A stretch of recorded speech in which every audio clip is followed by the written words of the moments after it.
ណាចក្រមួយមិនមែនដួលរលំក្នុងពេលតែមួយថ្ងៃទេវាដួលរលំយឺតពីថ្ងៃដែលប្រជាពលរដ្ឋចាប់ផ្ដើមបាត់បង់ជំនឿពីថ្ងៃដែលអំណាចតែជាឧបករណ៍របស់ផ្ទាល់ខ្លួននិងពីថ្ងៃដែលសង្គ្រាមមិនមែនកើតឡើងនៅព្រំដែនទេប៉ុន្តែកើតឡើងនៅក្នុងរដ្ឋរបស់ខ្លួនហើយថ្ងៃនេះអេ History នឹងនាំអ្នកទាំងអស់គ្នាទៅដឹងពីប្រវត្តិអាណាចក្រដែលរុងរឿងហើយក៏ត្រូវដួលរលំវិញហើយមុននឹងចូលដល់វីដេអូរបស់យើងក៏សូមអ្នកទស្សនាទាំងអស់គ្នាជួយចុច Subscribe Channel របស់យើងម្នាក់មួយផងដើម្បីក្លាយទៅជាធីមអ្នកស្រឡាញ់ហ្គេមម្នាក់ឯងប្រវត្តិមនុស្សជាតិគឺជាប្រវត្តិនៃការកើតឡើងនិងការដួលរលំរបស់អំណាចអាណាចក្រធំៗជាច្រើនបានកើតមានឡើងពីការរួបរวมអំណាចយោធានយោបាយសាសនានិងសេដ្ឋកិច្ចនៅសម័យរុងរឿងអាណាចក្រទាំងនេះមើលទៅដូចជាមានអំណាចមិនអាចបំផ្លាញបានហើយអាចគ្រប់គ្រងជីវិតមនុស្សរាប់លាននាក់ទោះជាយ៉ាងណាប្រវត្តិសាស្ត្របង្ហាញយ៉ាងច្បាស់ថាការដួលរលំរបស់អាណាចក្រភាគច្រើនមិនមែនកើតឡើងដោយសារសត្រូវខាងក្រៅជាហេតុផលដើមនោះទេជាក់ស្ដែងបញ្ហាផ្ទៃក្នុងដូចជាស្ថិរភាពនយោបាយសង្គ្រាមផ្ទៃក្នុងការបែកបាក់អំណាចបញ្ហាសេដ្ឋកិច្ចនិងការបាត់បង់ទំនុកចិត្តរបស់ប្រជាពលរដ្ឋបានបំផ្លាញគ្រឹះអំណាចទីខាងក្នុងជាមុនសិនហើយវីដេអូនេះយើងនឹងវិភាគអំពីអាណាចក្រធំៗចំនួន3ដែលតំណាងឲ្យតំបន់សម័យកាលខុសៗគ្នាប៉ុន្តែមានលំនាំនៃការដួលរលំស្រដៀងគ្នាអាណាចក្រទាំងនោះរួមមានអាណាចក្ររ៉ូម៉ាំងអាណាចក្រខ្មែរនិងអាណាចក្រម៉ុងហ្គោលអាណាចក្ររ៉ូម៉ាំងពីទីក្រុងតូចមួយទៅជាអំណាចពិភពលោកនឹងការដួលរលំយឺតពីខាងក្នុង1កំណើតទីក្រុងរ៉ូមនិងរដ្ឋដំបូងប្រហែលឆ្នាំ753មុនគ្រិស្តសករាជតាមប្រពៃណីប្រវត្តិសាស្ត្ររបស់រ៉ូមទីក្រុងរ៉ូមត្រូវបានបង្កើតឡើងនៅឆ្នាំ753មុនគ្រិស្តសករាជនៅតំបន់ទន្លេ Tiber នៅដំណាក់កាលដំបូងរ៉ូមគ្រាន់តែជាសហគមន៍តូចមួយប្រៀបដូចជាទីក្រុងច្រើននៅអ៊ីតាលីបុរាណប្រជាជនរស់នៅដោយកសិកម្មការចិញ្ចឹមសត្វនិងការការពារខ្លួនពីសត្រូវជិតខាងប៉ុន្តែអ្វីដែលធ្វើឲ្យរ៉ូមខុសពីទីក្រុងផ្សេងៗគឺសមត្ថភាពការរៀបចំសង្គមនិងយោធារ៉ូមបានបង្កើតរបបសាធារណរដ្ឋដែលមានសភាជាស្នូលអំណាចនិងមន្ត្រីជ្រើសរើសរបបនេះធ្វើឲ្យរដ្ឋមានស្ថិរភាពនិងអាចប្រមូលកម្លាំងយោធាបានល្អជាងសត្រូវ2ការពង្រីកអំណាចនៅអ៊ីតាលីនិងសង្គ្រាមដំបូងនៅចន្លោះសតវត្សទី5ដល់ទី3មុនគ្រិស្តសករាជចាប់ពីសតវត្សទី5មុនគ្រិស្តសករាជរ៉ូមបានចាប់ផ្ដើមពង្រីកឥទ្ធិពលលើតំបន់អ៊ីតាលីកងទ័ពរបស់រ៉ូម៉ាំងមានវិន័យខ្ពស់និងមានសមត្ថភាពសម្របខ្លួនតាមសត្រូវរ៉ូមមិនត្រឹមតែឈ្នះសង្គ្រាមប៉ុណ្ណោះទេប៉ុន្តែថែមទាំងបញ្ចូលសត្រូវចាស់ៗនៅក្នុងរចនាសម្ព័ន្ធរដ្ឋដោយផ្ដល់សិទ្ធិនិងភារកិច្ចយុទ្ធសាស្ត្រនេះធ្វើឲ្យរ៉ូមកាន់តែខ្លាំងឡើងជាបន្តបន្ទាប់កសិករនិងយុវជនត្រូវបានចូលរួមជាកងទ័ពហើយសង្គ្រាមក្លាយទៅជាផ្នែកមួយនៃជីវិតរបស់ប្រជាពលរដ្ឋ3សង្គ្រាមភូនិកនិងការក្លាយជាអំណាចមេឌីទែរ៉ានីការប្រែក្លាយរ៉ូមទៅជាអំណាចធំមួយបានកើតឡើងក្នុងអំឡុងសង្គ្រាមភូនិកជាមួយនឹងកាតាសង្គ្រាមភូនិកលើកទី1ឆ្នាំ264ដល់241មុនគ្រិស្តសករាជរ៉ូមរៀនប្រយុទ្ធលើសមុទ្រនិងឈ្នះអំណាចលើស៊ីស៊ីលីសង្គ្រាមភូនិកលើកទី2ឆ្នាំ218ដល់ឆ្នាំ201មុនគ្រិស្តសករាជសង្គ្រាមនេះហានីបលបានវាយលុករ៉ូមប៉ុន្តែរ៉ូមអាចតស៊ូទ្រាំបាននិងវាយតបយ៉ាងមានវិន័យសង្គ្រាមភូនិកលើកទី3ឆ្នាំ149ដល់ឆ្នាំ146មុនគ្រិស្តសករាជសង្គ្រាមនេះកាតាត្រូវបានបំផ្លាញទាំងស្រុងទ្រព្យសម្បត្តិរបស់ទាសករនិងដែនដីថ្មីបានហូរចូលរ៉ូមយ៉ាងច្រើន4សង្គមនិងជីវិតប្រជាពលរដ្ឋក្នុងសាធារណរដ្ឋចុងក្រោយជោគជ័យយោធាមិនបាននាំមកនូវសុខសន្តិភាពសង្គមសម្រាប់មនុស្សគ្រប់គ្នាទេទ្រព្យសម្បត្តិជាច្រើនបានធ្លាក់ចូលដៃអ្នកមាននិងមេទ័ពកសិករជាច្រើនបាត់បង់ដីធ្លីនិងក្លាយទៅជាជនក្រីក្រនៅទីក្រុងរ៉ូមភាពមិនស្មើគ្នាសង្គ្រាមផ្ទៃក្នុងនិងការបែកបាក់នយោបាយកើតមានជាបន្តបន្ទាប់សង្គ្រាមចាប់ផ្ដើមមិនមែនតែជាមួយសត្រូវខាងក្រៅទេប៉ុន្តែជាមួយនឹងគ្នាឯងដែរ5សង្គ្រាមផ្ទៃក្នុងនិងការបញ្ចប់សាធារណរដ្ឋរ៉ូមនៅសតវត្សទី1មុនគ្រិស្តសករាជគឺជាសម័យនៃសង្គ្រាមផ្ទៃក្នុងមេទ័ពដូចជា Marus, Sulla, Poppy និង Julius Caesar ប្រើកងទ័ពផ្ទាល់ខ្លួនដើម្បីប្រជែងអំណាចការសម្លាប់ Julius Caesar នៅឆ្នាំ44មុនគ្រិស្តសករាជបង្ហាញថារដ្ឋបានបាត់បង់ស្ថិរភាពយ៉ាងខ្លាំងសង្គ្រាមផ្ទៃក្នុងបានបន្តរហូតដល់អូតាវីនឈ្នះនិងក្លាយជាអធិរាជ6កំណើនអាណាចក្រនិងសម័យ Pax Romana នៅឆ្នាំ27មុនគ្រិស្តសករាជដល់ឆ្នាំ108ក្រោយគ្រិស្តសករាជ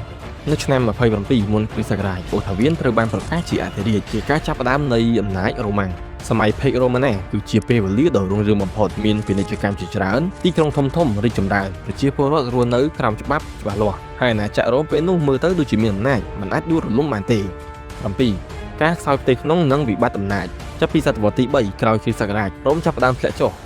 តែអធិរាជផ្លាស់ប្ដូរញឹកញាប់សេដ្ឋកិច្ចចុះខ្សោយប្រាក់បាត់បង់តម្លៃនិងកងទ័ពមិនស្មោះ ប្រជាពលរដ្ឋត្រូវបងពុងពោះនឹងរងភាពអសន្តិសុខសង្គមកាន់តែបែកបាក់8ការបែកបាក់និងការដួលរលំនៅឆ្នាំ395ដល់ឆ្នាំ476នៅឆ្នាំ395អាណាចក្រត្រូវបានបែងចែកជារោមខាងលិចនិងរោមខាងកើតរោមខាងលិចខ្សោយជាងគេនៅឆ្នាំ476ត្រូវបានចាត់ទុកថាជាការបញ្ចប់អាណាចក្ររ៉ូម៉ាំងខាងលិចការដួលរលំនេះមិនមែនជាព្រឹត្តិការណ៍ភ្លាមៗទេប៉ុន្តែជាលទ្ធផលនៃការខ្សោយផ្ទៃក្នុងយូរអង្វែងតាមការវិតម្លៃអាណាចក្ររ៉ូម៉ាំងបង្ហាញថាអំណាចយោធានិងការពង្រីកដែនដីអាចបង្កើតអំណាចធំមួយបានប៉ុន្តែมันអាចធានាស្ថិរភាពរយៈពេលវែងប្រសិនបើសង្គមនយោបាយនិងសេដ្ឋកិច្ចខ្សោយពីខាងក្នុង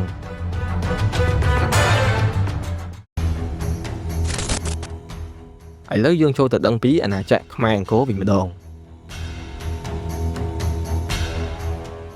អាណាចក្រខ្មែរអង្គរពីការកកើតឡើងនិងការពង្រីកអំណាចដល់ការដួលរលំយឺតៗ1កំណើតរដ្ឋអង្គរនិងការបង្កើតអំណាចកណ្ដាលនៅសតវត្សទី9អាណាចក្រខ្មែរដែលគេហៅថាអាណាចក្រអង្គរបានកើតឡើងនៅចុងសតវត្សទី9គ្រិស្តសករាជការកើតឡើងនេះមិនមែនជាការកើតឡើងភ្លាមៗនោះទេប៉ុន្តែជាលទ្ធផលនៃការរួមបញ្ចូលអំណាចនយោបាយសាសនានិងយោធាដែលបានបន្តអស់រយៈពេលយូរព្រះមហាក្សត្រដំបូងបានប្រើគំនិតព្រះរាជាធិរាជដើម្បីបង្កើតអំណាចកណ្ដាលព្រះមហាក្សត្រមិនត្រឹមតែជាអ្នកដឹកនាំនយោបាយប៉ុណ្ណោះទេប៉ុន្តែត្រូវចាត់ទុកថាជាអំណាចសាសនាដែលភ្ជាប់រវាងមនុស្សនិងទេវតាគំនិតនេះបានធ្វើឲ្យអំណាចរដ្ឋមានភាពរឹងមាំនិងការគោរពពីប្រជាពលរដ្ឋហើយទីតាំងអង្គរមានអត្ថប្រយោជន៍ភូមិសាស្ត្រខ្លាំ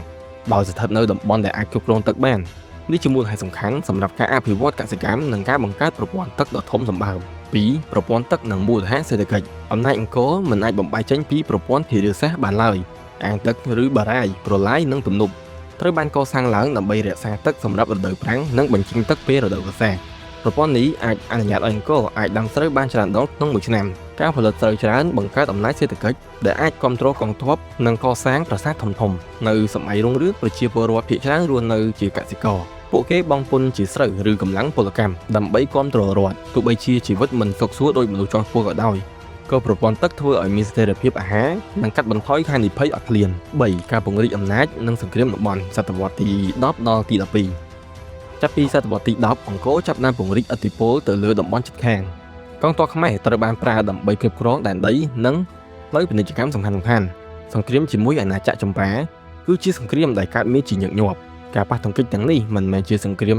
កងទ័ពប៉ុណ្ណោះទេប៉ុន្តែគឺជាការប្រកួតអំណាចសេដ្ឋកិច្ចនិងសាសនាផងដែរនៅពេលខ្លះអង្គរត្រូវបានវាយប្រហារហើយនៅពេលខ្លះអង្គរគឺជាអ្នកវាយប្រហារមុនក្នុងសតវត្សទី12អង្គរឈានដល់កំពូលអំណាចរដ្ឋអាចគ្រប់គ្រងតំបន់ធំទូលាយនិងមានឥទ្ធិពលលើតំបន់ជាច្រើននៅអាស៊ីអាគ្នេយ៍ស្ថាបត្យកម្មដ៏អស្ចារ្យត្រូវបានកសាងឡើងដើម្បីបង្ហាញពីអំណាចនិងសិទ្ធិអធិបតេយ្យភាពរបស់ព្រះមហាក្សត្រ4ការកសាងឡើងវិញនិងការប្រែប្រួលសាសនាចុងសតវត្សទី12អង្គរបានប្រឈមមុខនឹងការវាយលុកយ៉ាងធ្ងន់ធ្ងរពីអាណាចក្រចម្ប៉ាទីក្រុងត្រូវបានវាយបំផ្លាញហើយអំណាចកណ្ដាលរងការបែកបាក់យ៉ាងខ្លាំងបន្ទាប់ពីសង្គ្រាមនេះ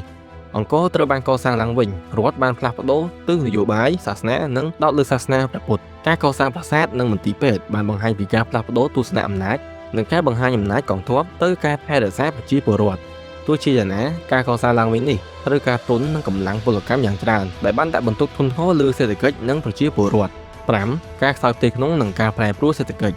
សតវត្សទី13ដល់សតវត្សទី14ចាប់ពីសតវត្សទី13អង្គរចាប់ផ្ដើមបង្ហាញសញ្ញាចុះខ្សោយយ៉ាងខ្លាំងប្រព័ន្ធទឹកដែលធ្លាប់តែជាចំណុចខ្លាំងតែទៅជាចំណុចងាយរងគ្រោះការប្រែប្រួលអាកាសធាតុនិងការបង្កើតគ្រោះរាំងស្ងួតនិងទឹកជំនន់ដែលធ្វើឲ្យការគ្រប់គ្រងទឹកកាន់តែលំបាកក្នុងពេលតែមួយសេដ្ឋកិច្ចតំបន់បានផ្លាស់ប្ដូរទិសទៅរកពាណិជ្ជកម្មសមុទ្រអង្គរដែលផ្អែកលើកសិកម្មលើដីនិងផ្លូវគោកមិនអាចសម្របខ្លួនបានលឿនទីក្រុងឆ្នេរសមុទ្រនិងមជ្ឈមណ្ឌលពាណិជ្ជកម្មថ្មីៗចាប់ផ្ដើមមានសារៈសំខាន់ជាងអង្គរហើយបញ្ហានយោបាយផ្ទៃក្នុងក៏កើតមានជាបន្តបន្ទាប់ការប្រែប្រួលរាជបល្ល័ង្កនិងការបំបែកអំណាចក្នុងរាជវង្សបានធ្វើឲ្យអំណាចកណ្ដាលចុះខ្សោយនិងការគ្រប់គ្រងរដ្ឋមិនមានស្ថិរភាព6ពីការរុងរឿងទៅការដួលរលំនៅសតវត្សទី15នៅសតវត្សទី15អង្គរមិនមែនជាអំណាចដូចមុនទៀតឡើយការវាយប្រហារពីសត្រូវខាងក្រៅកើតមាននៅពេលដែលរដ្ឋកំពុងចុះខ្សោយពីខាងក្នុងប្រជាពលរដ្ឋជាច្រើនបានចាក់ចែងពីតំបន់អង្គរទៅរកតំបន់ដែលមានឱកាសសេដ្ឋកិច្ចល្អជាងទីក្រុងដែលធ្លាប់តែរុងរឿងបានក្លាយទៅជាទីក្រុងដែលមានប្រជាជនតិចប្រាសាទនិងប្រព័ន្ធទឹកមិនបានថែទាំដូចមុនការដួលរលំរបស់អង្គរមិនមែនជាព្រឹត្តិការណ៍ភ្លាមៗឡើយប៉ុន្តែជាលទ្ធផលនៃដំណើរការចុះខ្សោយដែលបន្តជាច្រើនសតវត្សតាមការវិតម្លៃអាណាចក្រខ្មែរអង្គរបង្ហាញឲ្យឃើញថាអំណាចដែលពឹងផ្អែកខ្លាំងលើរចនាសម្ព័ន្ធតែមួយអាចរងគ្រោះយ៉ាងខ្លាំងនៅពេលដែលបរិស្ថាននយោបាយនិងសេដ្ឋកិច្ចប្រែប្រួលការដួលរលំរបស់អង្គរគឺជាមេរៀនសំខាន់អំពីភាពងាយរងគ្រោះនៃអំណាចដែលមើលទៅដូចជារឹងមាំបំផុត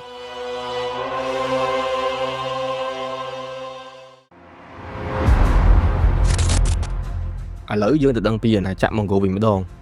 អាណាចក្រម៉ុងហ្គោលពីការឈ្នះពិភពលោកពីការប្រយុទ្ធមិនឈប់ឈរនិងការដួលរលំដោយការបែកបាក់ផ្ទៃក្នុងមួយបរិបទប្រវត្តិសាស្ត្រនិងជីវិតមុនការរួបរวมមុនសតវត្សទី13តំបន់វាស្មៅនៅអាស៊ីកណ្ដាលគឺជាពិភពលោករបស់ជនជាតិចល័តដែលរស់នៅដោយការចិញ្ចឹមសត្វការផ្លាស់ប្ដូរទីនិងការប្រយុទ្ធញឹកញាប់ជីវិតរបស់ប្រជាជនម៉ុងហ្គោលពឹងផ្អែកលើសេះជាអាវុធនិងជាមធ្យោបាយរស់រានមានជីវិតសង្គមត្រូវបានបែងចែកជាតកូលនិងក្រុមតូចៗដែលប្រកួតប្រជែងគ្នាដើម្បីធនធាននិងកិត្តិយសនៅក្នុងបរិបទនៃការបែងចែកនេះមានបុរសម្នាក់បានកើតឡើងដែលក្រោយមកបានផ្លាស់ប្ដូរប្រវត្តិសាស្ត្រពិភពលោកបុរសនោះឈ្មោះថាតេម៉ូជីនដែលក្រោយមកត្រូវបានគេស្គាល់ថាជីងហ្គីសខានជីវិតដំបូងរបស់គាត់ពោពេញទៅដោយការលំបាកការក្បត់និងការប្រយុទ្ធដើម្បីរស់រានបទពិសោធន៍ទាំងនេះបានបង្កើតឲ្យអ្នកដឹកនាំយល់ច្បាស់អំពីអំណាចវិន័យនិងភាពស្មោះត្រង់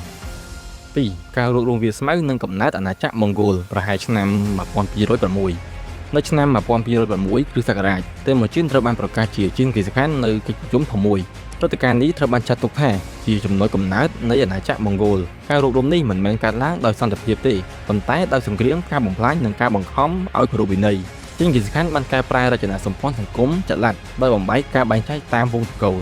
និងការបង្កើតប្រព័ន្ធកងទ័ពផ្អែកលើសមត្ថភាពកងទ័ពត្រូវបានរៀបចំជាក្រុមតូចៗតាមលំដាប់ដែលអាចផ្លាស់ទីលឿននិងសម្របខ្លួនបានល្អវិន័យតឹងរ៉ឹងនិងការដាក់ទណ្ឌកម្មធ្ងន់ចំពោះការក្បត់ធ្វើឲ្យអំណាចកណ្ដាលរឹងមាំ 3. ការពង្រីកអំណាចនៅសង្គ្រាមវីឡុកពីបឆ្នាំ1206ដល់ឆ្នាំ1227បន្ទាប់ពីការរួបរวมវាស្មៅអាណាចក្រម៉ុងហ្គោលចាប់ផ្ដើមពង្រីកអំណាចយ៉ាងឆាប់រហ័សកងទ័ពម៉ុងហ្គោលប្រើយុទ្ធសាស្ត្រចល័តនិងការបាញ់ទូចេញពីសេះនិងការបោកបញ្ឆោតសត្រូវការវិលលោកអាណាចក្រជិតខាងដូចជានគរជីននិងចក្រភពប៉ារ៉េសមែនបានបង្ហាញពីភាពសាហាវនិងប្រសិទ្ធភាពនៃកងទ័ពម៉ុងហ្គោលទីក្រុងជាច្រើនត្រូវបានបំផ្លាញដើម្បីបំភ័យសត្រូវផ្សេងៗការភ័យខ្លាចបានក្លាយទៅជាឧបករណ៍យុទ្ធសាស្ត្រដ៏សំខាន់នៅពេលដែលជីងហ្គីសខានស្លាប់នៅឆ្នាំ1227អាណាចក្រម៉ុងហ្គោលបានគ្រប់គ្រងដែនដីធំទូលាយពីអាស៊ីកណ្ដាលដល់ចិនខាងជើងទោះជាយ៉ាងណាការស្លាប់របស់គាត់ក៏ជាចំណុចចាប់ផ្ដើមនៃបញ្ហាផ្ទៃក្នុងផងដែរ 4. កំពូលអំណាចក្រោយជីងហ្គីសខានសតវត្សទី13ក្រោមការដឹកនាំរបស់កូនចៅជីងហ្គីសខានអាណាចក្រម៉ុងហ្គោលបានបន្តពង្រីកដែនដីកងទ័ពវាលោកអឺរ៉ុបខាងកើតប្រឈមបូព៌ានិងចិនខាងត្បូងនៅសតវត្សទី13អាណាចក្រនេះបានក្លាយទៅជាអាណាចក្រដែលមានដីតភ្ជាប់គ្នាធំបំផុតក្នុងប្រវត្តិសាស្ត្រជីវិតប្រជាពលរដ្ឋក្រោមអាណាចក្រម៉ុងហ្គោលមានភាពខុសគ្នាយ៉ាងខ្លាំងសម្រាប់ជនជាតិម៉ុងហ្គោលការរស់នៅលើវាស្មៅនៅតែជាកន្លងជីវិតសំខាន់សម្រាប់ប្រជាជនទីក្រុងដែលត្រូវបានគេវាយប្រហារគ្នាអាណាចក្របានអនុញ្ញាតឲ្យពាណិជ្ជកម្មនិងការធ្វើដំណើររីកចម្រើនតែជាមួយពន្ធនិងការត្រួតពិនិត្យតឹងរ៉ឹង 5. វិបត្តិអំណាចនិងការបែកបាក់បញ្ហាធំបំផុតរបស់អាណាចក្រម៉ុងហ្គោលគឺការបន្តអំណាចមិនមានច្បាប់ច្បាស់លាស់សម្រាប់ការផ្ទេរអំណាចទេកូនចៅនិងសាច់ញាតិបានប្រកួតប្រជែងគ្នាដើម្បីគ្រប់គ្រងអំណាចដ៏ធំនេះអាណាចក្រត្រូវបានបែងចែកធំៗជាច្រើនដែលមានអំណាចដោយឡែកពីគ្នាមេដឹកនាំមូលដ្ឋានចាប់ផ្ដើមផ្ដោតលើផលប្រយោជន៍ផ្ទាល់ខ្លួនជំនួសឲ្យការរួបរวมអាណាចក្រទាំងមូលសង្គ្រាមផ្ទៃក្នុងការក្បត់និងការប្រកួតអំណាចបានកើតឡើងជាញឹកញាប់ 6. ពីការរុងរឿងទៅការដួលរលំនៅសតវត្សទី14នៅសតវត្សទី14អាណាចក្រម៉ុងហ្គោលមិនអាចរក្សាស្ថិរភាពបានទៀតឡើយការបែកបាក់ផ្ទៃក្នុងបានធ្វើឲ្យការគ្រប់គ្រងដែនដីធំនេះក្លាយជារឿងមិនអាចអនុវត្តបានពាណិជ្ជកម្មដែលធ្លាប់រុងរឿងចាប់ផ្ដើមធ្លាក់ចុះដោយសារអស្ថិរភាពនិងសង្គ្រាមផ្ទៃក្នុងអាណាចក្រម៉ុងហ្គោលមិនបានប្រហារជ័យដោយសារសង្គ្រាមធំទេប៉ុន្តែដោយសារការបាត់បង់ភាពរួបរวมនិងអំណាចកណ្ដាលអ្វីដែលធ្លាប់ធ្វើឲ្យរងមាំគឺវិន័យនិងការរួបរวมបានបាត់បង់ទៅតាមពេលវេលាតាមការវិចម្លៃអាណាចក្រម៉ុងហ្គោលបង្ហាញឲ្យឃើញថាអំណាចកងទ័ពខ្លាំងបំផុតក៏មិនអាចធានាស្ថិរភាពរយៈពេលវែងបានឡើយការរួបរวมនៅកម្លាំងអាចបង្កើតអាណាចក្រធំមួយបានប៉ុន្តែមិនអាចរក្សាវាបានទេប្រសិនបើគ្មានប្រព័ន្ធកងទ័ពនិងការបន្តអំណាចច្បាស់លាស់ឥឡូវយើងទៅប្រៀបធៀបអាណាចក្រទាំង3និងលំនាំនៃការដួលរលំបើយើងប្រៀបធៀបអំណាចរ៉ូម៉ាំងអង្គរនិងម៉ុងហ្គោលអាចឃើញលំនាំស្រដៀងគ្នាយ៉ាងច្បាស់ទោះបីជាពួកគេស្ថិតនៅតំបន់និងសម័យកាលខុសគ្នាក៏ដោយអាណាចក្ររ៉ូម៉ាំងមានរចនាសម្ព័ន្ធច្បាប់និងរដ្ឋបាលរឹងមាំប៉ុន្តែខ្សោយដោយសារអស្ថិរភាពនយោបាយនិងសេដ្ឋកិច្ចអាណាចក្រខ្មែរអង្គរមានមូលដ្ឋានលើវិស្វកម្មធារាសាស្ត្រនិងកសិកម្មប៉ុន្តែមានភាពងាយរងគ្រោះចំពោះបរិស្ថាននិងការបែកបាក់អំណាចរីឯអាណាចក្រម៉ុងហ្គោលមានអំណាចកងទ័ពខ្លាំងបំផុតប៉ុន្តែខ្សោយដោយការបន្តអំណាចនិងកង្វះខាតរដ្ឋបាលរួបរวมលទ្ធផលចុងក្រោយរបស់អាណាចក្រទាំង3គឺដូចគ្នាអំណាចបានដួលរលំពីខាងក្នុងមុនពេលដែលសត្រូវវាយប្រហារដ៏សំខាន់ប្រវត្តិសាស្ត្របានបង្ហាញថាអាណាចក្រដែលមិនអាចរក្សាស្ថិរភាពផ្ទៃក្នុងបានបាត់បង់អំណាចទោះបីជាវាធ្លាប់រុងរឿងយ៉ាងណាក៏ដោយតាមការសន្និដ្ឋានអាណាចក្រធំៗទាំង3បង្ហាញថាអំណាចគឺជារឿងមិនថេរការរុងរឿងអាចកើតឡើងដោយសង្គ្រាមការពង្រីកអំណាចវិស្វកម្មប៉ុន្តែការរក្សាអំណាចត្រូវការស្ថិរភាពនយោបាយសង្គមនិងទំនុកចិត្តរបស់ប្រជាពលរដ្ឋ